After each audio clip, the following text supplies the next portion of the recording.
നമസ്കാരം. മറ്റൊരു ട്യൂട്ടോറിയൽ വീഡിയോയിലേക്ക് ഏവർക്കും സ്വാഗതം. സ്ക്രീൻഷോട്ടുകൾ എങ്ങനെ PDF ആയി വളരെ എളുപ്പത്തിൽ എടുക്കാൻ കഴിയും എന്നുള്ളതാണ് ഈ വീഡിയോയിലൂടെ പറയുന്നത്. ഇപ്പോൾ ഞാൻ ആദ്യമായി ചെയ്യേണ്ടത്, നമുക്ക് ഏത് ഭാഗത്തിൻ്റെ സ്ക്രീൻഷോട്ടാണോ എടുക്കേണ്ടത് അത് റെഡിയാക്കി സ്ക്രീനിൽ വയ്ക്കുക. ഇതൊരു ഫിസിക്സിൻ്റെ പാഠപുസ്തകമാണ്.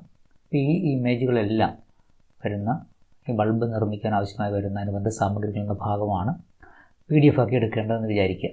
അപ്പോൾ അത് സ്ക്രീനിൽ ആവശ്യമായ വലിപ്പത്തിൽ ക്രമീകരിച്ച് നിർത്തുക എന്നുള്ളതാണ് ആദ്യം ചെയ്യേണ്ടത്. അതിനുശേഷം നമ്മൾ ടെർമിനൽ ഓപ്പൺ ചെയ്യണം. ടെർമിനൽ ആപ്ലിക്കേഷനിൽ ആക്സസറീസിൽ ടെർമിനൽ എന്നൊരു ഭാഗമുണ്ട്. ടെർമിനൽ ഓപ്പൺ ചെയ്യുമ്പോൾ ഒരു ചെറിയൊരു കമാൻഡ് ടൈപ്പ് ചെയ്താണ് നമ്മളിത് ചെയ്യുന്നത്. പക്ഷെ ഒരു കാര്യം പ്രത്യേകം ശ്രദ്ധിക്കണം, നമ്മളിവിടെ വെച്ച് കമാൻഡ് ടൈപ്പ് ചെയ്ത് കഴിഞ്ഞാൽ സ്ക്രീൻഷോട്ട് എടുക്കുമ്പോൾ ഈ ടെർമിനലിൻ്റെ ഭാഗമായിരിക്കും ഈ മറ്റു ഭാഗങ്ങളെ മറച്ചുകൊണ്ട് വരുന്നത്. അതുകൊണ്ട് കുറച്ച് അഡ്ജസ്റ്റ് ചെയ്ത് വെക്കേണ്ടതുണ്ട്. നമ്മളിതിനെ ടെർമിനലിൽ നമുക്ക് ആവശ്യം കുറഞ്ഞ ഭാഗത്തേക്ക് നമുക്ക് കുറച്ച് മാറ്റി വയ്ക്കുക. ഇപ്പം ഞാൻ ആ കമാൻഡ് ടൈപ്പ് ചെയ്യുകയാണ്. ടൈപ്പ് ചെയ്യേണ്ട കമാൻഡ് ഇമ്പോർട്ട് എന്നാണ്. ഇമ്പോർട്ട് സ്പേസ് ഇടുക.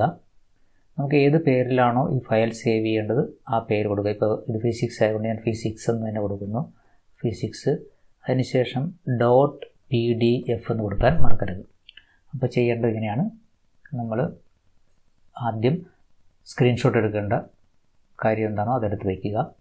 അതിനുശേഷം ടെർമിനൽ ഓപ്പൺ ചെയ്യുക. ടെർമിനൽ ഓപ്പൺ ചെയ്യുന്ന സ്ഥലത്ത് ഇമ്പോർട്ട് സ്പേസ് ഫയലിൻ്റെ പേര് .pdf എന്നാക്കി കൊടുക്കുക. എന്നിട്ട് ഈ വിൻഡോ കുറച്ച് അഡ്ജസ്റ്റ് ചെയ്ത് വയ്ക്കുക. ഇങ്ങനെ ഓക്കെ, നമ്മൾ എടുക്കേണ്ട ഭാഗത്തിന് ക്രമീകരിച്ച് വയ്ക്കുക.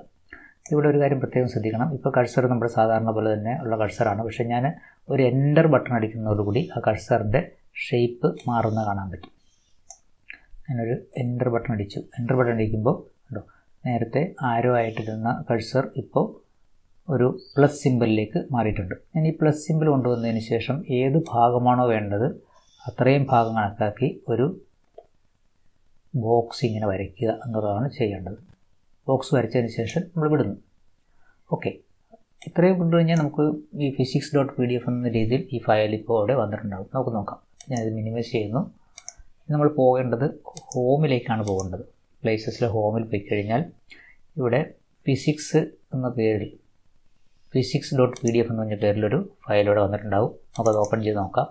ഉണ്ടോ, physics.pdf നമ്മൾ എടുത്ത ഭാഗം മാത്രമാണ് ഇപ്പോൾ ഒരു PDF ഫയലായിട്ട് വന്നിട്ടുള്ളത്. അപ്പോൾ വളരെ എളുപ്പത്തിൽ PDF തയ്യാറാക്കാൻ കഴിയുന്ന ഒരു മാർഗ്ഗമാണ് ഈ കമാൻഡ് ലൈനിലൂടെ ചെയ്യാൻ കഴിയുന്നത്. ചെയ്യേണ്ട command import space file name .pdf. Okay, thank you.